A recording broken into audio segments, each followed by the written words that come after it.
Thursday, February 19, 2014, and this is KBIA's Views of the News. Our weekly roundtable on media behaviors comes to you from the Futures Lab studio at the Reynolds Journalism Institute. I'm Amy Simons, and here with me are Missouri School of Journalism colleagues Mike McKean and Ernest Perry. When the nation's largest cable company buys up the second largest, what will that mean for customers? That's a question top of mind for many Comcast and Time Warner cable customers right now. Last week, Comcast announced it agreed to buy Time Warner Cable for $45 million. And if regulators approve the merger, the massive cable company will provide service to 1 in 3 American homes. That's a lot. How likely are regulators to approve this?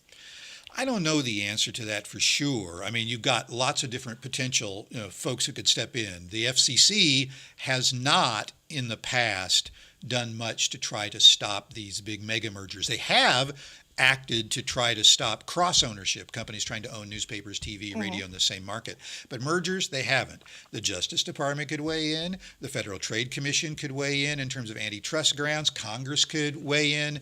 I don't know, though. I think the track record is likely that this will go through. And if it does go through, I think it's nothing but bad news for consumers. This is going to be one of those issues where there's going to be a lot of pressure placed on the Justice Department under this president not to allow this to happen because of the fact that you're going to have somewhat of a monopoly there. But I think the biggest push against it is going to come from the satellite distributors, and it's also going to come from entities like ESPN and HBO and those, because there's going to be a clear fight there for dollars, because now you're going to have Comcast being able to negotiate for higher rates with those entities in terms of whether or not you're going to be able to get ESPN. And with now the live sports, the SEC network, which is going to be huge here, there are people who are really going to want that, and Comcast is going to be able to ask for more money for you to get that. I mean, this is just such a complex situation because the Comcast Time Warner merger creates this hydra. I mean, they are content providers, NBC Universal, that entire family of program providers. They are owning the distribution network, the cable network, and there are no competitors really in that marketplace, or very few in any communities around the country.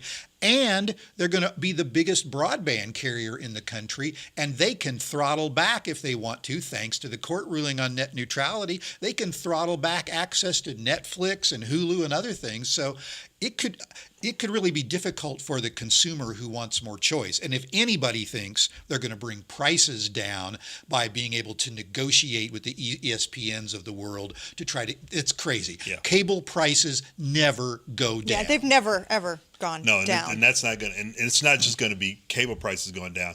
You best believe your internet's probably going to go up too. And that's the key, because Mike talked about Netflix and Hulu being able to stream in the homes. I mean, now not only are they going to be able to control the television distribution, but now they're going to have that under their control as well. And all bets are off when you come down, because there's no competition. If there's no competition, then they can set the price. Well, and another part of it too is Comcast is regularly ranked among some of the worst customer service providers out there, frankly, that when you grow even bigger and have even more control over the market, what impetus is there to provide good customer service? And see, one of the arguments I've seen them make is that, well, when we have the combined resources of Comcast and Time Warner, we'll be able to innovate more because we'll have, more control over resources. We can improve customer service.